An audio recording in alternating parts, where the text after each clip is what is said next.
नमस्कार. भारताच्या राजकारणात राष्ट्रीय पक्षांएवढंच महत्त्व प्रादेशिक पक्षांनाही आहे. खरं तर ते आपापल्या भागाचा आवाज बनतात आणि अनेकदा राष्ट्रीय राजकारणाची दिशासुद्धा ठरवतात. चला, आज आपण याच प्रादेशिक पक्षांची ताकद आणि त्यांची भूमिका जरा समजून घेऊया. सुरुवातीला आपण बघू की हे प्रादेशिक पक्ष म्हणजे नेमकं काय. मग आपण आपल्या महाराष्ट्राचं आणि पंजाबचं उदाहरण घेऊ. त्यानंतर काश्मीर आणि आसाममधल्या पक्षांच्या मागण्या काय आहेत हे समजून घेऊ.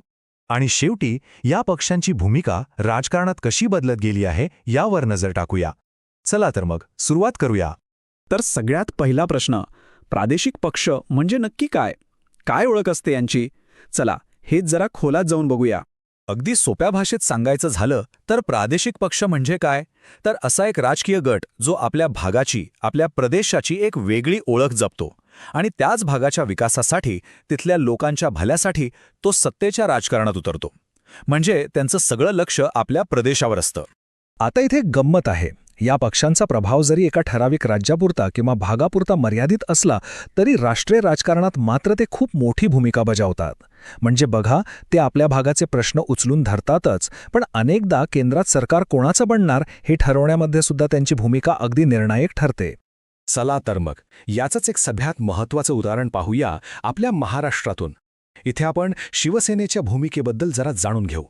आपल्या महाराष्ट्राच्या राजकारणात मराठी माणसाचा आवाज म्हणून ओळखला जाणारा एक अत्यंत महत्त्वाचा पक्ष म्हणजे शिवसेना.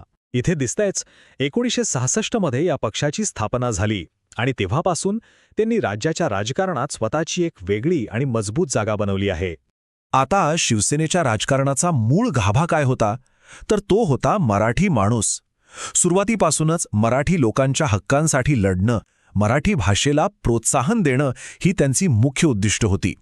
आणि मग अर्थातच काळानुसार त्यांनी वेगवेगळ्या पक्षांशी कधी युती केली, कधी आघाडी केली आणि त्यातून राज्याच्या आणि देशाच्या राजकारणात आपलं स्थान अधिकच पक्कं केलं. बरं, आता महाराष्ट्रातून थेट जाऊया पंजाबकडे.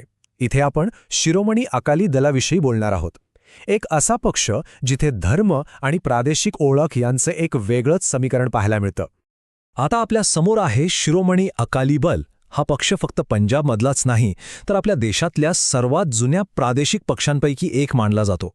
विचार करा, 1920 मध्ये ह्या पक्षाची स्थापना झाली होती आणि तेव्हापासून पंजाबच्या राजकारणावर त्यांची मजबूत पकड राहिलेली आहे. तर या पक्षाचा पायाच मुळी पंजाबची धार्मिक आणि प्रादेशिक ओळख जपण्यावर उभा आहे. आणि याच मुद्द्यावर त्यांनी पंजाबच्या लोकांचा विश्वास मिळवला आणि कित्येक वर्ष राज्याची सत्ता आपल्या हातात ठेवली.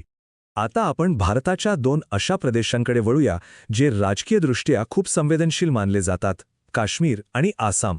इथल्या प्रादेशिक पक्षांच्या मागण्या आणि त्यांची उद्दिष्ट खूप वेगळी आहेत. चला पाहूया. स्क्रीनवर आपण दोन खूप महत्त्वाचे पक्ष पाहतोय. दोन्ही पक्ष आपापल्या प्रदेशाचं प्रतिनिधित्व करतात. एका बाजूला आहे जम्मू आणि काश्मीर नॅशनल कॉन्फरन्स आणि दुसऱ्या बाजूला आसाम गण परिषद. जरी हे दोन्ही प्रादेशिक पक्ष असले तरी त्यांच्या मागण्या आणि त्यांचा इतिहास यात जमीन आसमानाचा फरक आहे. तोच फरक आपण पुढच्या स्लाइडमध्ये सविस्तरपणे बघू. ही स्लाइड खरं तर खूप छान प्रकारे या दोन पक्षांमधला फरक दाखवतीये.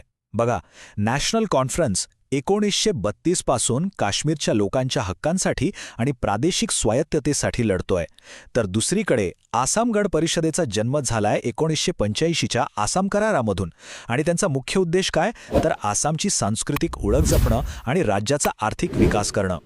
आता आपण या विश्लेषणाच्या शेवटच्या टप्प्याकडे आलो आहोत. इथे आपण हे पाहणार आहोत की सुरुवातीच्या काळापासून ते आजपर्यंत या प्रादेशिक पक्षांची भूमिका नेमकी कशी बदलत गेली आहे. आणि हा प्रवास खरंच खूप रंजक आहे. सुरुवातीला काही प्रादेशिक पक्ष तर स्वतंत्र देशाची मागणी करत होते, पण मग ऐसी नई स्टोरी के लिए लाइक और सब्सक्राइब करिए प्लीज. हाँ बिल्कुल, लाइक और सब्सक्राइब करना ना भूलें. हळूहळू त्यांची भूमिका बदलली. ते भारताचा भाग राहूनच आपल्या राज्यासाठी अधिक हक्क, अधिक स्वायत्ता मागू लागले. आणि मग आलं 1990 नंतरचं दशक आणि इथून चित्र पूर्णपणे पालटलं. काँग्रेसची एकहाती सत्ता संपली आणि केंद्रात आघाडी सरकारांचं युग सुरू झालं. आता झालं काय की कोणत्याही एका राष्ट्रीय पक्षाला स्पष्ट बहुमत मिळेन असं झालं आणि इथेच हे प्रादेशिक पक्ष किंगमेकर बनले. राष्ट्रीय राजकारणातला त्यांचा प्रभाव प्रचंड वाढला. तर मग या सगळ्यामधून आपल्याला काय दिसतं की प्रादेशिक अभिमान विरुद्ध राष्ट्रीय एकता हा काही संघर्ष नाहीये. उलट हा एक समतोल साधण्याचा प्रयत्न आहे.